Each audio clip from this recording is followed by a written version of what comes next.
Howdy folks, Dave here at Thunder Mesa Studio, where the latest addition to my Boomtown of Calico is none other than Goldie's place from Knott's Berry Farm. Every Wild West boomtown needs a Bordello, and I could think of none better to fit the bill than Gold Dust Goldie's, one of the original Paul von Cliben designed structures for Knott's Ghost Town. Goldie's place was one of Walter Knott's classic peek-in attractions, showing vignettes of frontier life to guests peeking in through the windows. The structure has changed a little over the years, so my goal was to model a mix of the old and the new while keeping that classic Knott's feel, right down to the animated leg sticking out of the upstairs window. I started by translating photos of the structure into plans that could be cut on my 50-watt Flux Beambox laser. Then it was off to the workbench to put it all together. Here are the laser cut pieces that I created for my version of Goldie's place, and if you watched my video on designing laser cut structures with Adobe Illustrator, you got to see me make some of these. But one thing I didn't show in that video is I've also made some interior walls. These are the exterior walls up here. These are made out of 1/16 inch thick basswood. But one thing I also like to do on my structures a lot of times is create an inner core.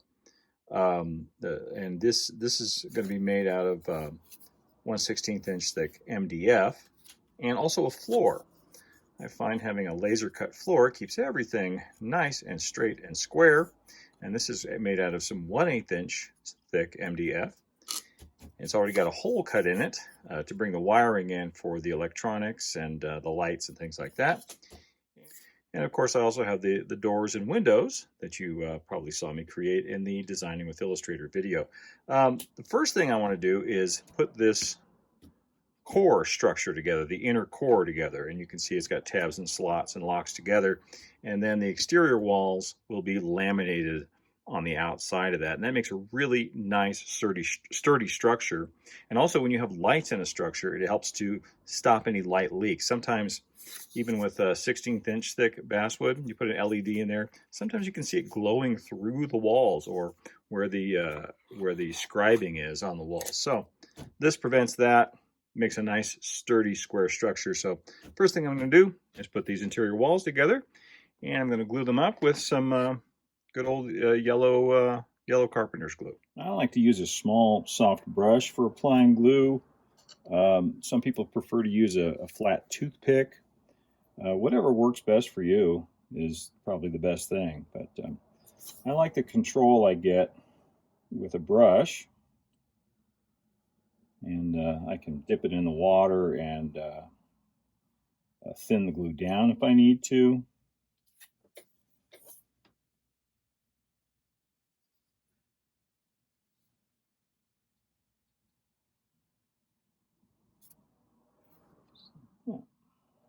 That should just lock like that. These corners are nice and flush. Everything's good and square.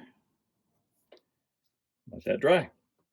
Well, now I'm going to go ahead and stain the exterior walls with my good old alcohol and India ink mixture.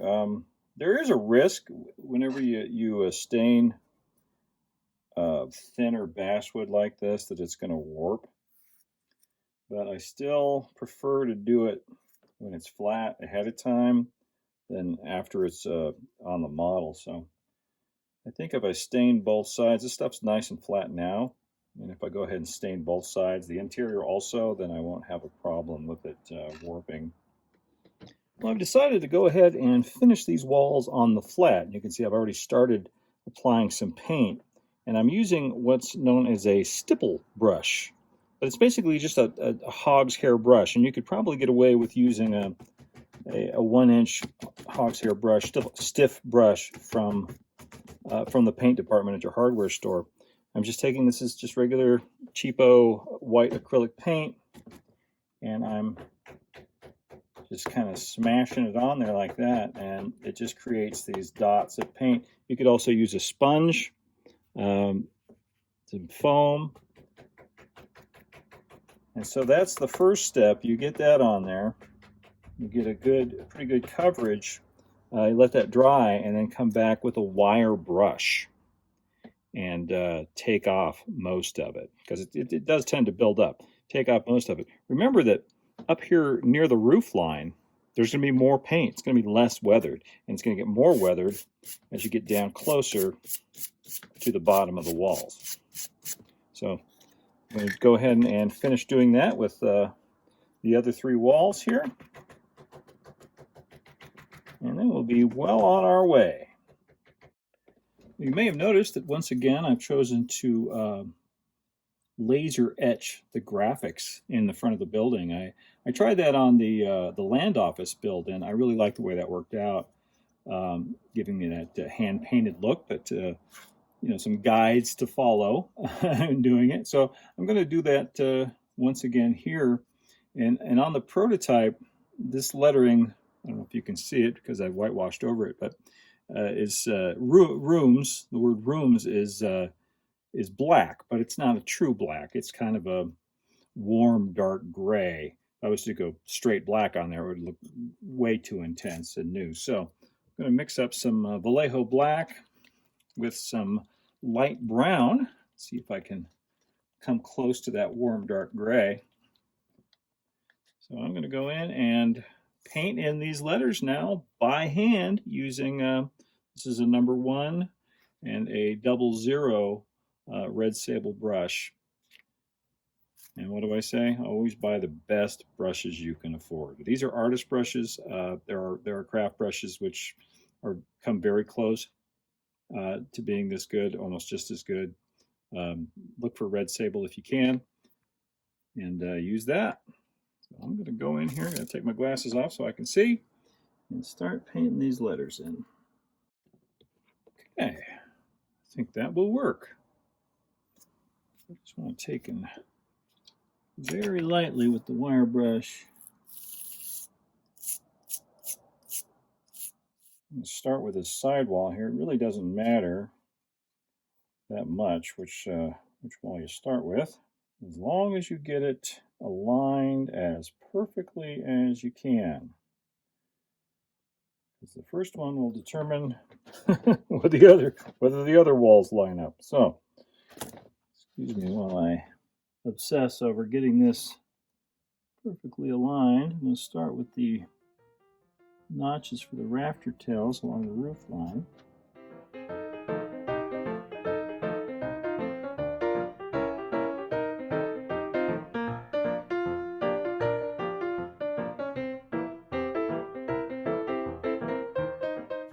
The door and window pieces are all cut from some 25 thou laser board, and laser board, if you're not familiar with it, is it's just it's like a thin MDF, but it's impregnated with plastic to make it a little bit stronger and less brittle. I'll put a link down below where you can actually order it online.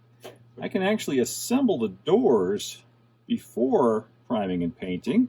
I think I'm also going to add the window sill, which is just a piece of scale lumber, to these frames before I go ahead and prime the wall.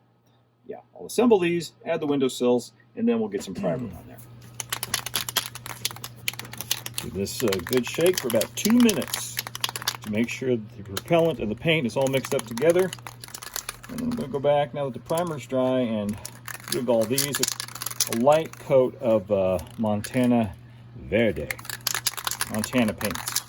Love this paint, by the way. If you've never used it, give it a try. For the doors and windows, I'm going to give them a coat of some colonial red satin. Now, if you look at photos of Goldie's place, you'll notice that the side and rear walls are actually board and batten. And you might be wondering why I didn't put the battens on the walls before painting it. And a couple of reasons. The main one is that this technique wouldn't really work if I did that. The technique I used for painting these walls wouldn't work with the battens on there, because the white paint would build up around the battens, and it would look a mess, believe me. The other reason is it's just easier to put the battens on after the doors and windows and the trim have been installed. That way, there's no guesswork about how long to make them. So That said, what I need to do now is stain and paint. Well, first I have to figure out how many I need. These are some O-scale 1x2s that I'll be using for battens. Um, so I need to figure out how many I need and then stain and paint them with the same technique that I used on these walls here, and then I can apply the battens after the doors and windows and trim are on. Well, the paint's pretty much dry on these window pieces now, but they're looking a little bit too perfect and pristine for my taste. So, I mean, look at the rest of the building. So we gotta give them a little age, weather them a little bit. So I'm going to use some apple barrel granite gray. I really like the apple barrel grays for weathering. It has a good consistency for dry brushing, and they've got about 6 different shades of gray, at least. So once again, for dry brushing, you want to use a kind of a stiff brush and get 99% of the paint off before you begin.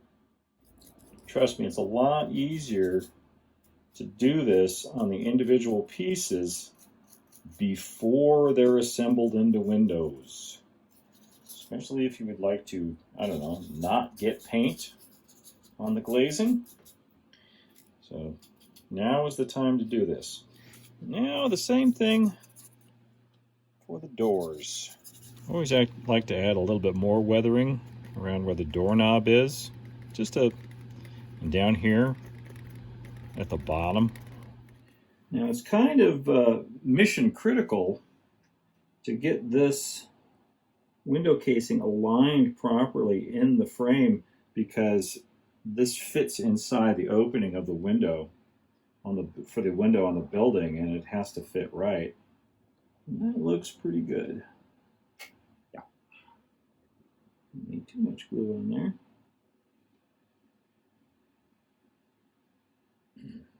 Now I can test this and make sure it fits properly in the opening where it's supposed to go. Look at that.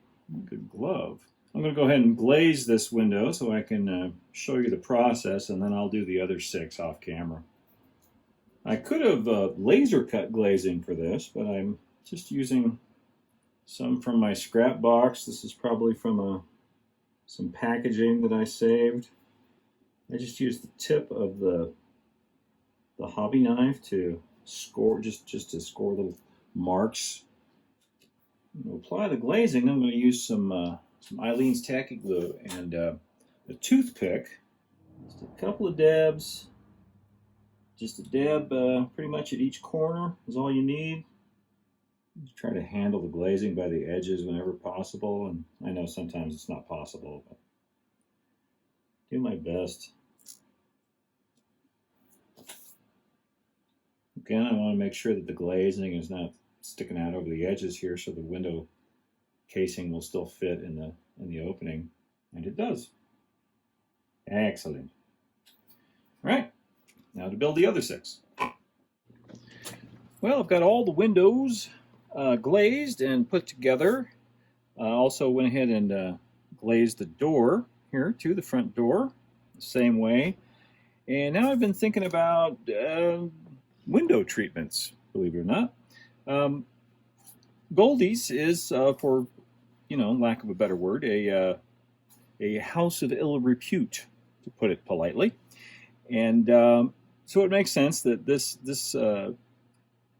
room downstairs would be a parlor and would have red curtains.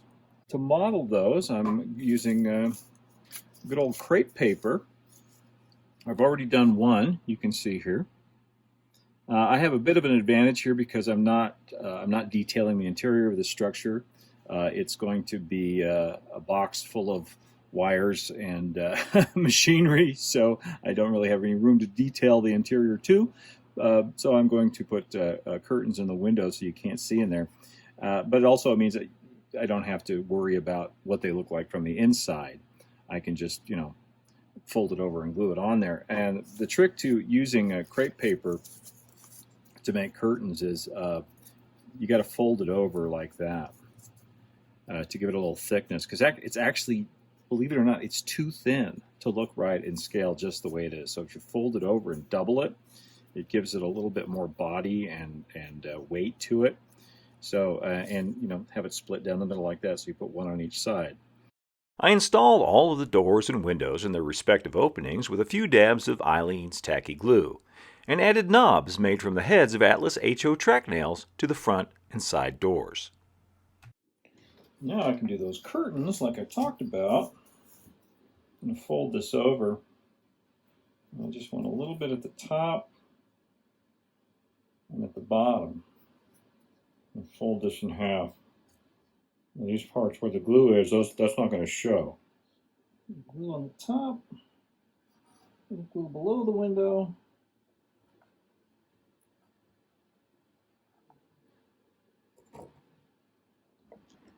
Just like that.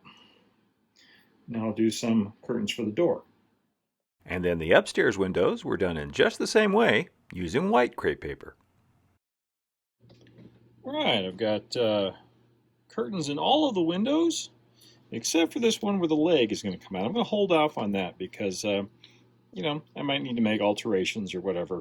I'm just going to wait on that one, but now I think I'm going to move on to the trim.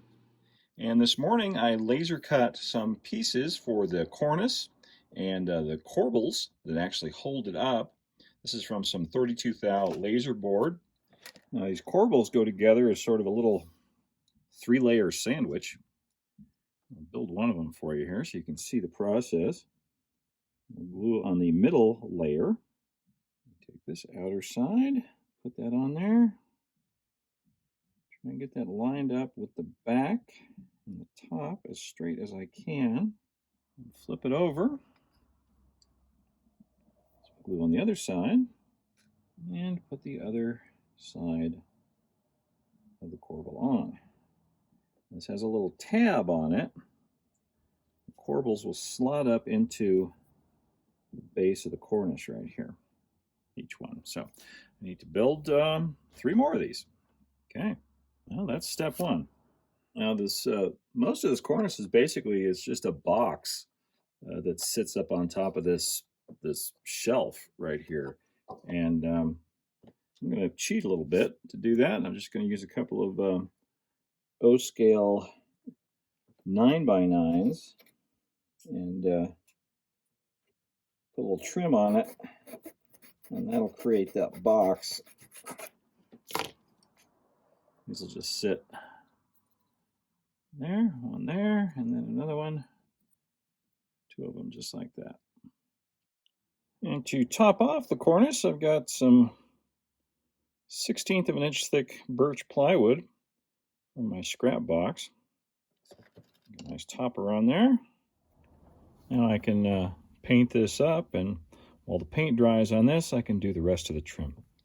I've already painted up some scale 1x4s and 1x6s to do the trim with. The 1x4s I'll be using to trim out the doors, and the 1x6s will go on the corners of the building like that.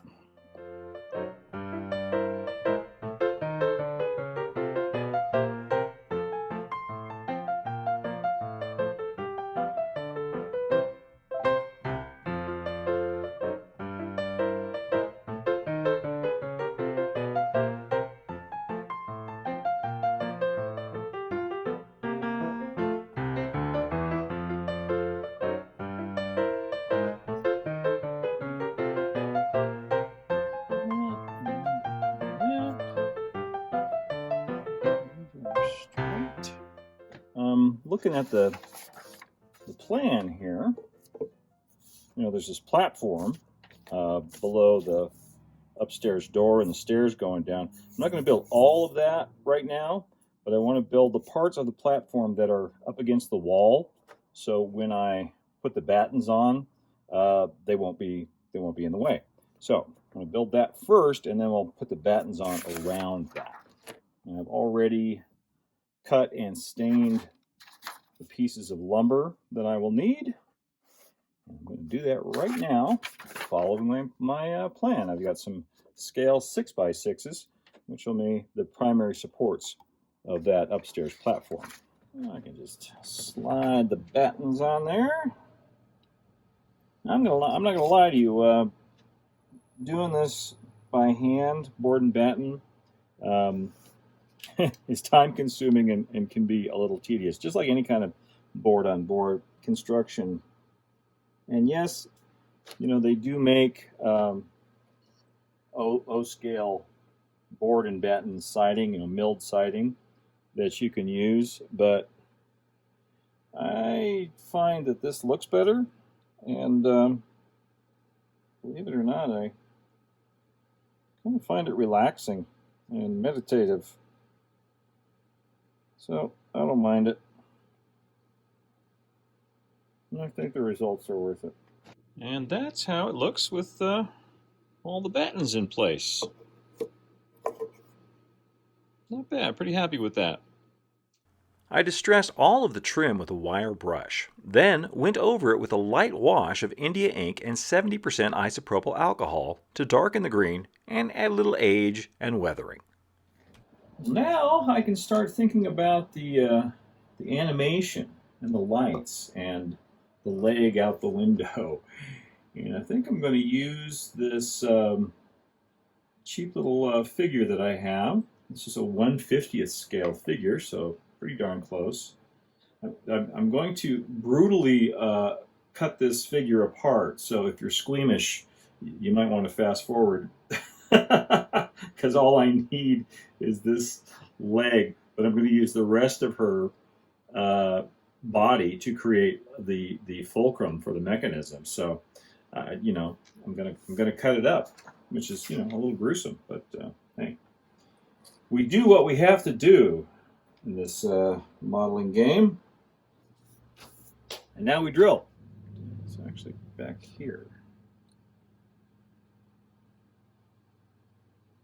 Okay, after much trial and error, I think I've got this figured out using some brass rod here, which I bent into an L shape, with a little loop on the end. And on the leg, I've carved out a little notch right there so that this goes in and locks into place like that, and I'll epoxy this together so that's a solid joint. And then that will go in, this end will go into a block, which is hidden over here behind the wall, and that will act as the fulcrum, and then this will attach to the music wire, and that'll attach to the cam on the electric motor, and it'll go boop, like that. There she is with her red pantaloons and her black boot, rather scandalously showing a little bit of ankle there. Oh my. Well, now I need to install a motor inside of here that will animate this leg and make it slowly go up and down like that. And the motor I'm going to use is this little DC 12-volt electric motor. The motor is actually this part back here, and all of this in the plastic up here is housing for the reduction gears, because it takes the ordinary rotation speed of the DC motor and brings it down to about 3 RPM, nice and slow. So we get a, yeah, like that. And I wish I could tell you the brand name of this motor. I don't know. I got it off of Amazon. I'll put a link down below. I've got these before. They come from China. And right now I'm going to try and install it in here. Now you can see it's round, so it's kind of awkward. I can't just like stick it inside of there. I'm putting together a housing. I've laser cut some parts for a housing for the motor that on out of some 16th inch MDF, and this will mount inside the housing right here, and then this housing will go inside the building. So let's put this all together and see if it works. The motor has these convenient mounting ears on it. And I've got a couple of 632 screws and nuts. And I'm just going to drop this in here like this. And tighten that down. Now on the shaft coming out, it's there's a couple of different ways you could attach things. It's female threaded, and it also has it's not completely round. It's flat on the top and the bottom. So you can create a piece like I did that will lock onto there. Should just be a nice press fit. Now I'll solder some leads to the positive and negative connections on the back of the motor and see how it goes. Let's see if it works.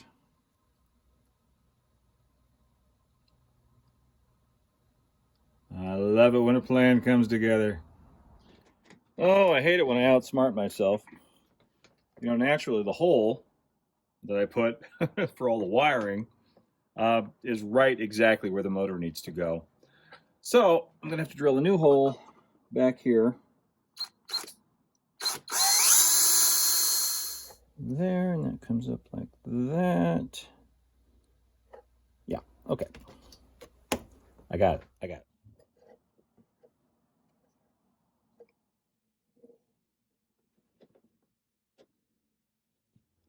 I measured and bent a piece of music wire now to act as a linkage. And the fun part's going to be getting that in there. So let's give that a shot.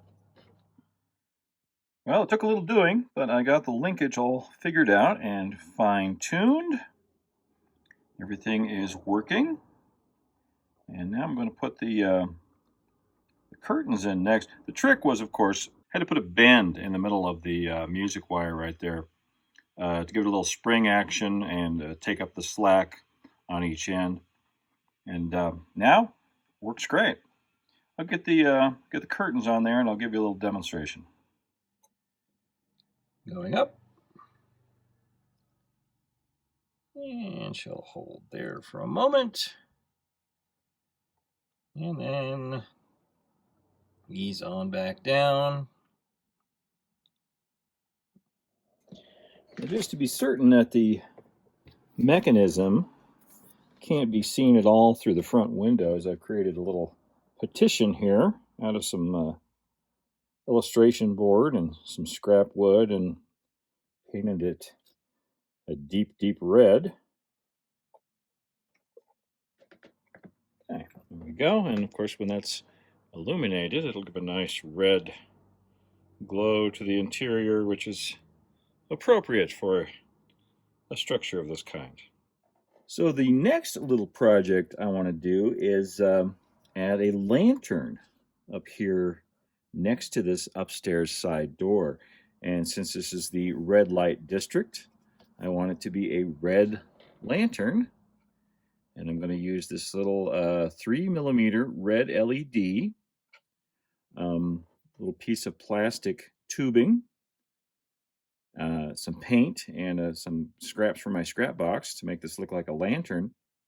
And we're going to run the diodes through the wall here. I'm going to drill a couple of small holes, run the diodes through the wall, bend it down, so then the diodes, when they're painted black, will look like hangers for the lantern. So the first thing I need to do is drill a couple of holes right there next to the door. Now I want to cut a short piece of this tubing, and this is about 3/16 of an inch. Use a little CA and glue that together. On the LED, I want this ring up at the top here, and these diodes that are visible, I want those to be black. So I'm going to mask off the main bulb here with some blue tape, mask off the back ends of the leads, and then I'm going to rattle can it flat black. While the paint dries on that lamp, I'm going to go ahead and build the outside supports for the stairway landing. And I'm just using my drawing as kind of a quick and dirty template here. I put some double stick tape on there using scale 6x6 lumber for the supports. That goes in there. Got a couple of scale 2x4s for sway braces. Now, if you've ever tried to build anything freestanding and rickety like this, you know it can be a challenge to get it straight and get it lined properly and even get it together at all. So let me turn you guys on to a little trick that I've learned. I make a little jig like this. This is a piece of illustration board. It's about a 1/16 of an inch thick, and I've cut notches in it. And so this fits right down here. Nice press fit on those legs. And then these legs fit right in there like that. And then I can glue these side braces in and everything and have a little bit of support while I'm doing that. Just makes the job a lot cleaner and easier. Let's see how our lantern is doing now. Is the paint dry enough to work with? Yeah, I think so. Now I can cement this on. Here.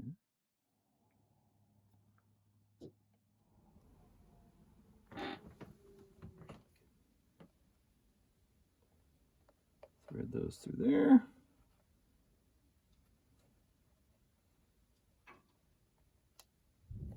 Now I need to solder a resistor. This is a 510 ohm resistor to the positive lead. But before I do, I'm going to go ahead and solder some hookup wires to this. This is some 28 gauge solid core wire that I like to use for these kind of projects. I always use red for positive so I can keep track. It is important on LEDs. They are polarity specific. This is some no clean flux, acid free, won't eat away at your wiring connections. Little dab will do you. I'm also going to go ahead and tin this other end of the resistor with some solder, which will make it easier to connect to the lead on the LED. Using a black wire for the negative lead, and I think I'm just going to do that one first. Got it. I'll put the resistor on. You really don't want to touch the diodes on the LED for more than a second or two with the soldering iron, because the heat can destroy them. And then all the work you did, out the window.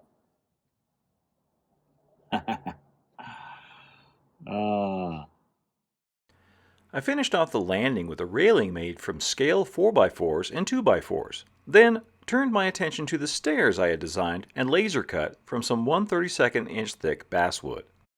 Put this on first. That should fit.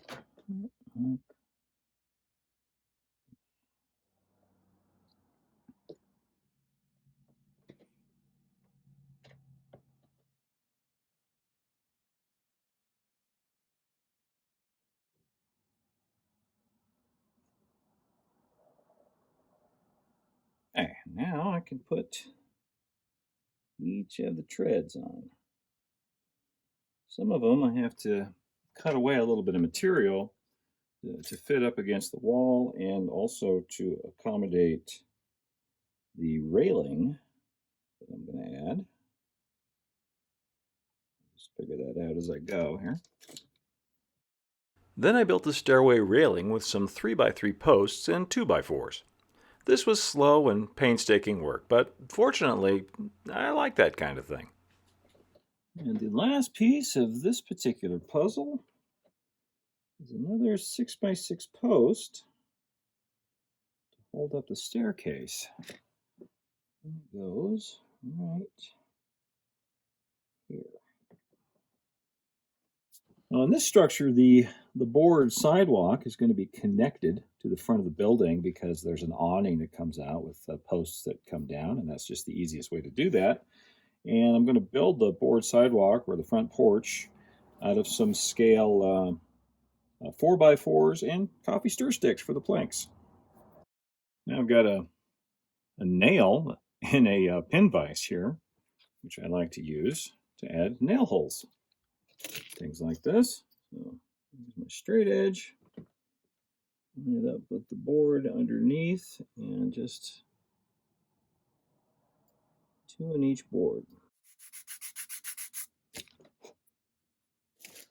Now I could just, glue this on in a butt joint, but I decided to add a couple of little metal pins here, and these actually are they're from dress pins, and I've cut them off and CA'd them down in some holes that I've drilled. And I've drilled holes to receive those pins in the base of the structure. So I can just put that in there like that, and that's going to make for a stronger joint than just simply gluing it on there.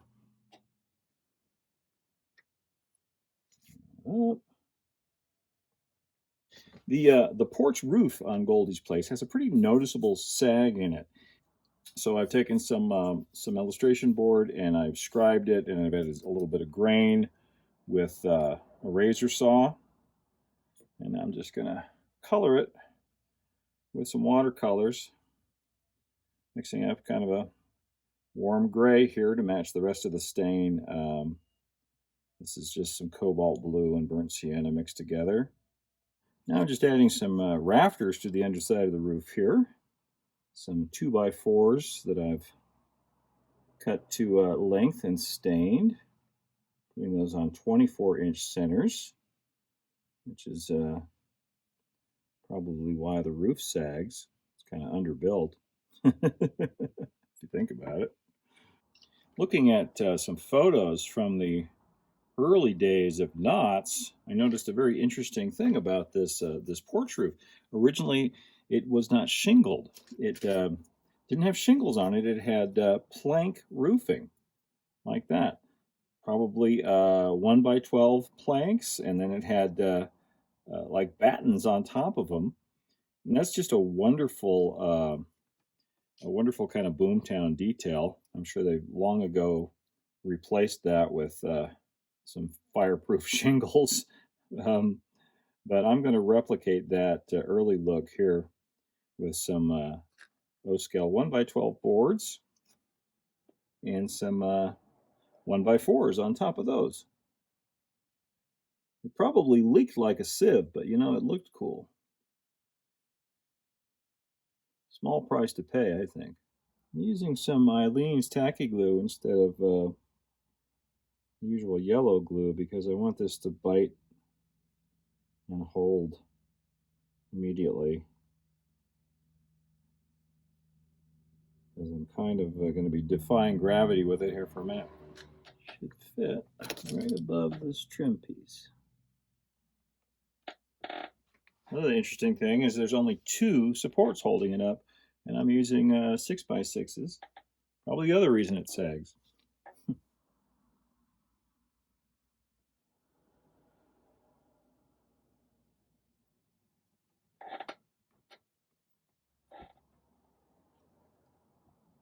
Things are starting to get a little crowded in here with the wiring, but I wanted to show you how I'm lighting the interior.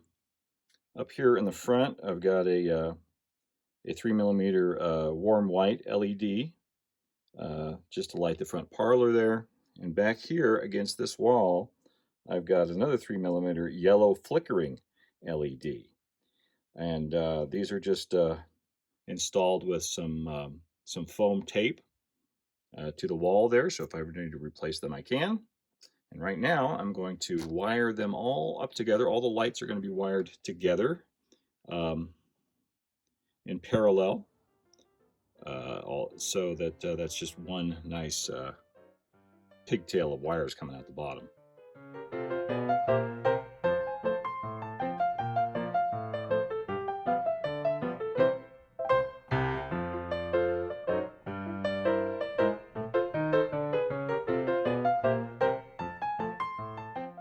Now I can thread the wires down through the hole in the bottom, and it's a lot easier to put makes it a lot easier if you put a little piece of tape on the ends there. Put this through the hole, and I'm going to elevate the whole thing up on this box so the wires aren't in my way while I'm working on it. Well, it's been a minute or two, and I've gone ahead and built a roof. Since we've got the lighting and the wiring and the motor and everything in there, I want a roof that is removable so I can access those components if I should ever need to. And once again, the easiest, simplest solution was to build one out of illustration board. So I did that. I built it out of illustration board and some scale lumber. And that fits just like this. Also went ahead and painted up a smoke jack. This is a white metal casting from Keith Weisman, and did a little one of the little tricks I like to do. Paint it flat black and then used a Rust-Oleum primer down at the bottom to make it look rusty down at the bottom. It's just a quick and easy way to do that. And I'll add more, I'll do chalks and stuff on top of that to give it more of a rusted, weathered look. But that's ready to install. The roof is ready to shingle, so I'm going to shingle it, put the smoke jack in there, and we'll be close to done with Goldie's place. I shingled the roof with O-scale peel and stick real cedar shingles that I had weathered a warm gray with acrylic paints in my airbrush. I made some flashing for the smoke jack from Bristol board painted black, then installed the roof in place on the structure for final detailing. Now I've got the roof on there. I'll just leave it in place to do the final detailing, and one of the tiny little final details are these. These are rafter tails because it doesn't have real rafters, but I want the look of rafters, so I cut 16 of these little pieces of 2x6 to fit in the slots up under the roof, and got to put all of those in now, one by one. Now I can add the smoke jack to the roof and do some weathering with some chalks.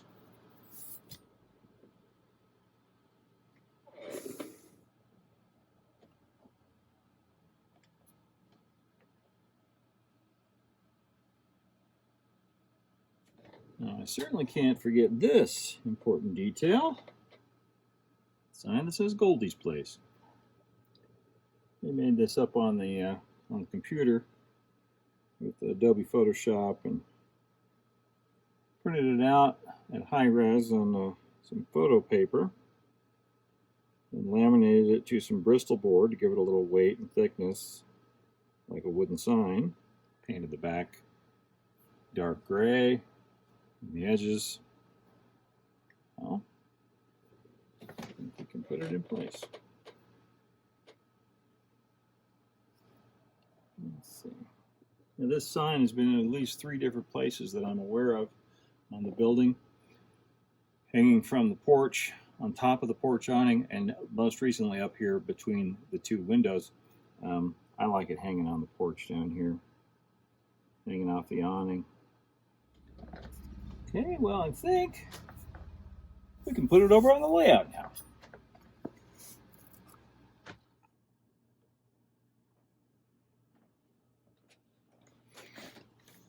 There we go. Now to hook up the power. All right, moment of truth. Let's flip the switches and see how we did here. Lights are good. And the animation. Just one more small detail to add. Certain lady of the evening I've been saving for this project. There she is. That's a great figure from Knuckle Duster Miniatures. Well, let's see how the place looks when the sun goes down.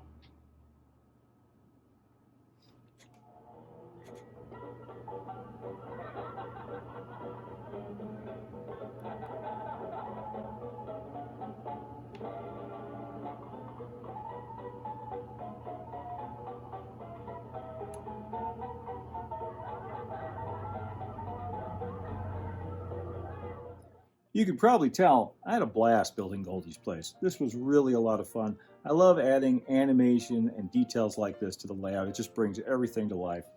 And can't wait to see what happens next here in Calico Boomtown. But that is going to do it for this time. Thank you all so much for watching. Hope you'll tune in again next time. And until then, keep moving forward, everybody, and adios for now.